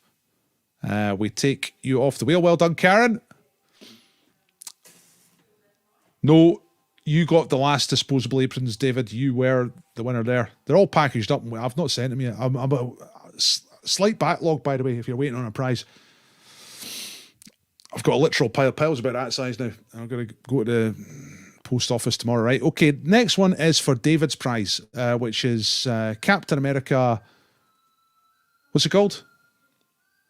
Infinity Disaster Mega War or something like that. It's a fantastic, high-quality Marvel Comics graphic novel. David Scanlon, who you've seen on the chat tonight, has been given these away. This is the third of 4. These are great things, especially if you're into that sort of thing. And if you're not into that sort of thing, you probably know somebody who is, or just try it. You know what I mean? You might enjoy it. So here comes David's. That's it. Thank you. I knew you'd come up with it. Civil War. Oh, hang on. It's much more important. Stop everything. Put your donation link up again. Yes. Connolly. Stop the world. Here we go. By the way, you can always find the donation link in the sort of information stuff underneath the video. It should be there anyway. Thanks for asking, Connolly. I appreciate it. Right, there we go. Right, let's spin for David's Captain America Civil War graphic novel. Who's going to win it? There's Jan, there's Beeg, there's Marion, there's Sally, there's David, there's Emma, there's Michael, there's Beeg. Yeah. Beeg and David are on the same team, but they live in different places. Horn. So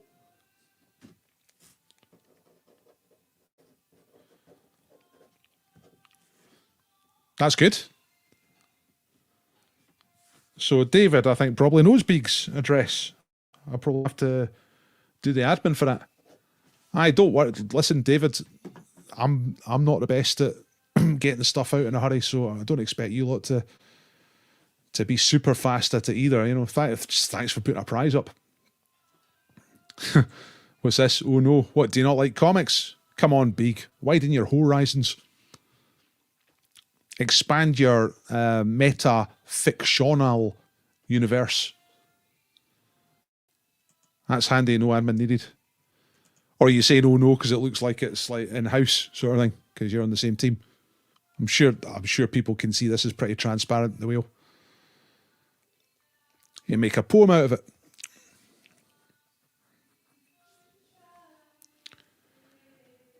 Yeah, well done, Beak. Right, okay, I'm going to take you off. You don't want it. Come on. Why do you not want it? Is it because you've read it already?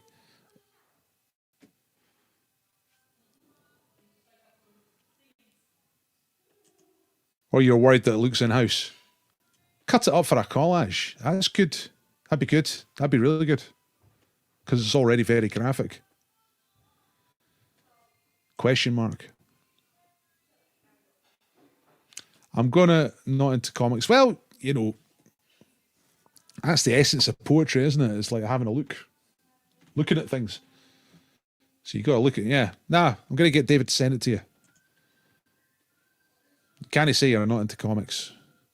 Right, here we go for the last spin, which we're saving for Cross Borders Beer. All right, if you're a fan of getting drunk or sensible drinking in moderation, it can satisfy you either way.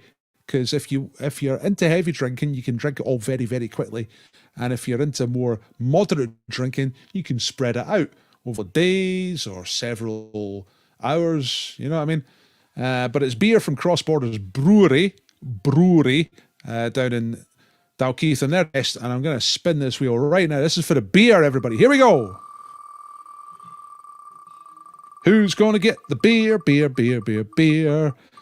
Will it be you? Will it be her? Will it be him? It's Marion. It's Sally. I think it's going to go to Sally. Yay! Sally Happy Gang. All right. Sally wins the beer. Yeah, right. Cross-border style. And I think I've got your details already, Sally.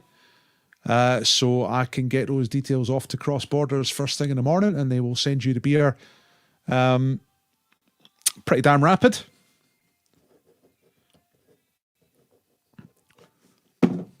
Thanks very much for like trying to spread the prizes around, Big, but I'm gonna stick to the schedule. You've won Captain America, and you have to read it and write a poem about it. So that's kind of giving your Monday an unexpected turn. Winner, winner, Sally Beer. Yay! Where is she? Is she here? Is she here? Is she still here? Or is she tuned out?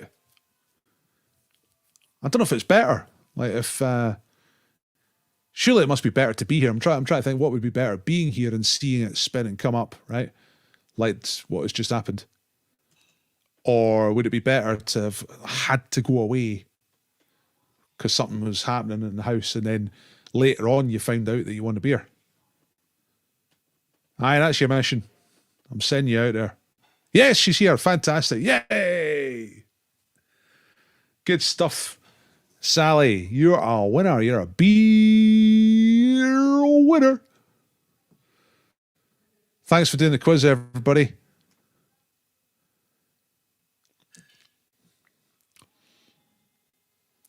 You know, I don't think it was exactly a shambles tonight. At my end, a couple of mistakes, but it was yeah. Ali's pleased. That's good.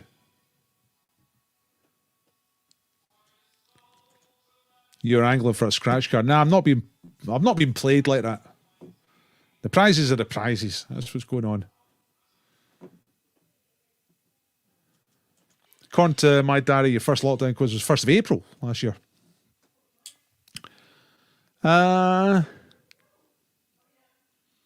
Yeah, that could be right. That could be right. Actually, thinking about it, because I think the lockdown was the 23rd. What day of the week last year was the Thursday in that week? Because that was my last quiz. My last ever quiz in a pub was on the Thursday of the lockdown week. And then that was it. There was no more. So whatever date that was my last quiz in a pub. And then it was about a week. I took it about a week to get ready and get a quiz online.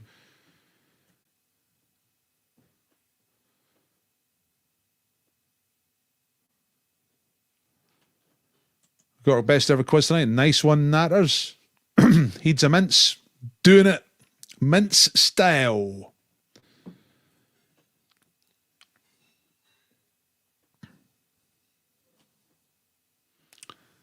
'23rd was the start of lockdown. 24th, 23rd, round about then. Today we've been locked down for 51 weeks. Yeah. Yeah, I mean, like the last week was nuts. You know, you could tell it was coming. Like for a couple of weeks, the pubs had been in a weird limbo situation because the government had been saying to people, don't go out and mix, try and stay away from each other, but they hadn't ordered places to shut. So in the pubs, we were staying open and putting the quiz on and stuff like that. Because we're like, you know, got to earn, got to get some money. But the numbers are, the week before the lockdown, the numbers had started to dwindle sort of noticeably. And then the actual week, I was doing quizzes Sunday, Monday, didn't do Tuesdays, Wednesday and Thursday. That was my 4 quiz nights, 2 quizzes per night. I used to do 8 quizzes a week, yeah. So 2 on a Sunday, 2 on a Monday, 2 on a Wednesday and 2 on a Thursday. So we did Monday and it was like, right, this is probably going to be the last Monday, folks, you know. And everyone was saying to me, oh, don't worry, we're going to support you. We'll stick with it. We'll stay with the quiz. I was like, oh, cool. But at the same time, I was thinking, man, this is horrible. Am I going to get a thing and die? because I have to make money doing quizzes. Shit, you know. I didn't know what was going on, but I knew I had to keep earning.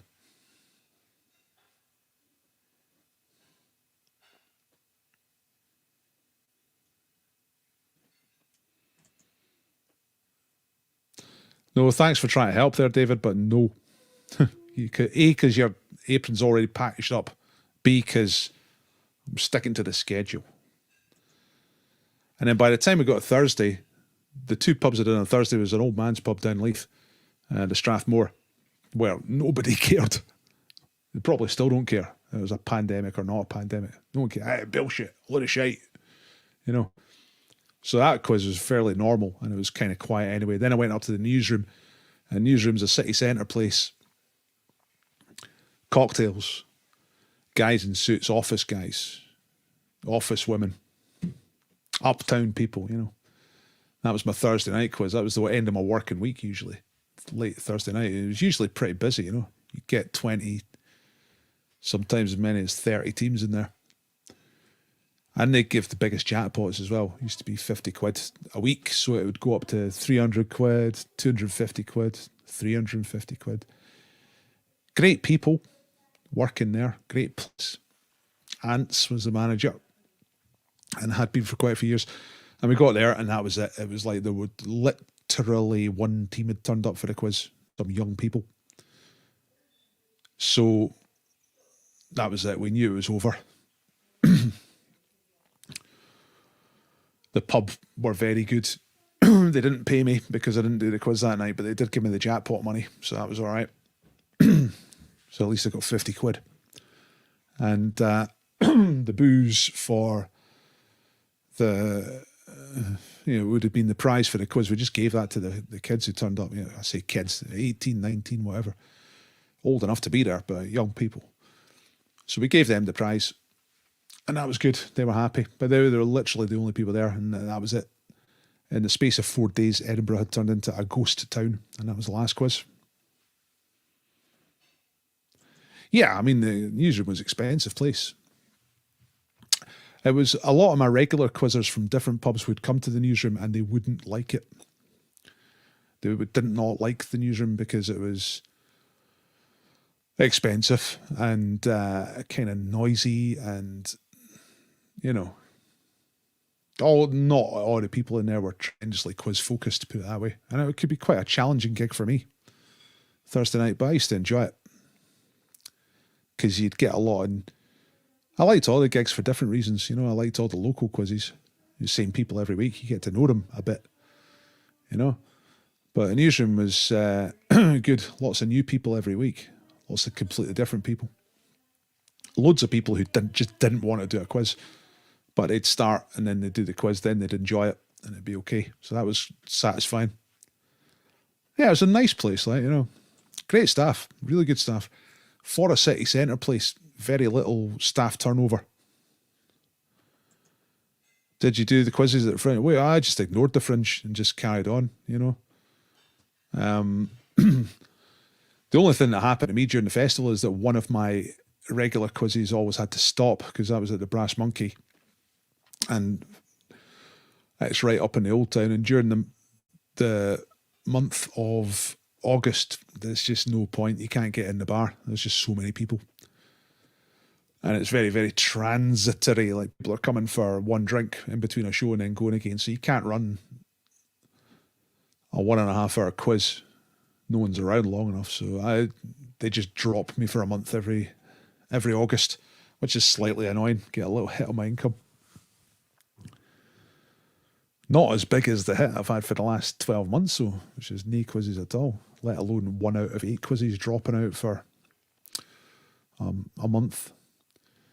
But the Fringe just exists, and Edinburgh, I don't know if you've ever lived in Edinburgh, big, but Edinburgh kind of coexists with the Fringe. The Fringe happens, and Edinburgh gets on as best as it can and kind of ignores the Fringe. A lot of people do anyway.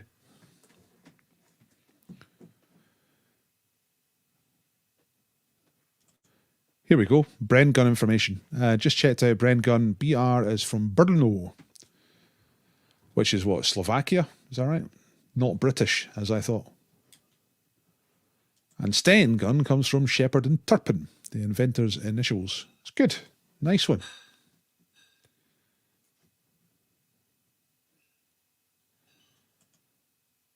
They do, but I mean, I got no interest in that because it's like, why, you know, I've got my income. I've got my regular quizzes. I don't want to stop my regular quizzes to do a sort of a showbiz thing. Plus, they don't make any money. And the reason I do quizzes is to make a living. That's what I'm trying to do. I only lived in Edinburgh one time. I was performing. Fully paid. What were you doing? Shakespeare? Acrobatics? Ventriloquism? Have you had a good day? Yes, I've had quite a good day. How about you? Oh, I had a terrible day.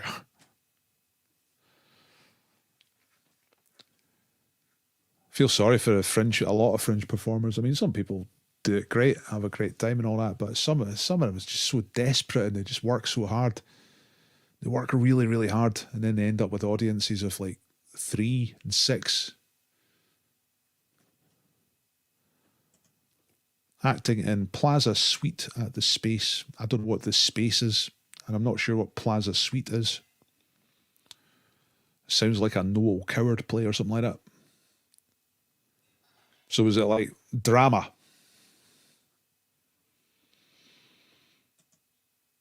Us residents like to have the quizzes to escape the madness. I mean, that's the thing. I mean, the Fringe and Festival's all nicely contained in the centre. You step outside of... if you go north of the Barony Bar, and that's it. You're out of the festival. You go down Leith Walk. You go to Elm Row. That's it. You're out of the festival. As soon as you get past Picardy Place, that's it. Home and dry. Out of the madness. And there'll be similar landmarks southways. I'm a North Edinburgh person, you know, so.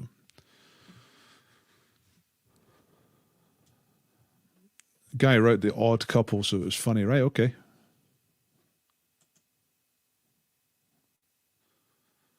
I've never really done amateur dramatics or professional dramatics. Only by accident a couple of times.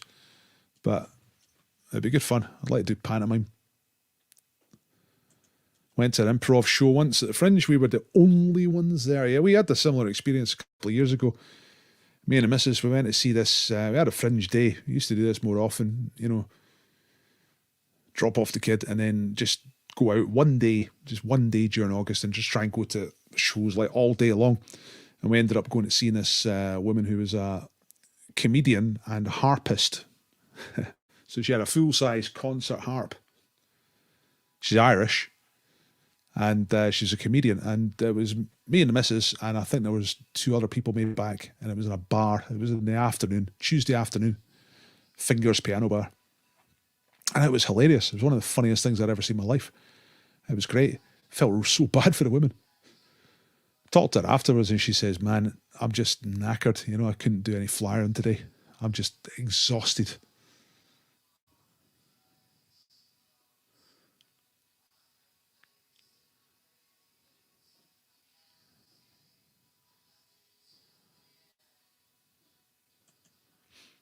I love the Fringe, but you have to learn how to play as a punter. I played a neurotic New York wife.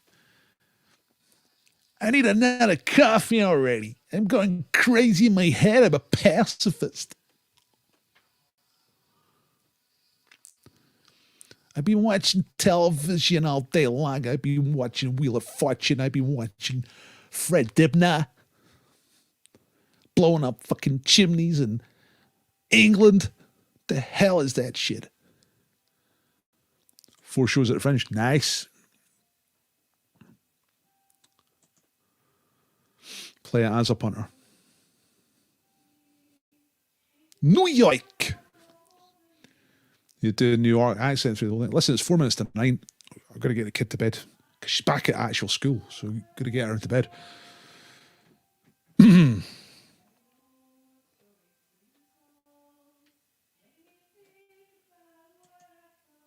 I think she does. I think that's what she means. I'm guessing it's like that. Yeah, you could.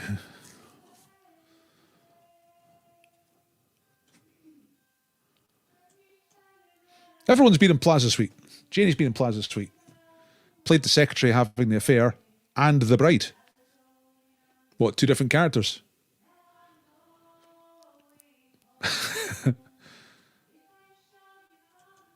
How's the homeschooling going? It's gone. That's the great thing. They're back at school for a grand total of about 2 weeks, and then it's Easter's. Oh, man. It's nice to have the kid here more, to be honest. I quite like it.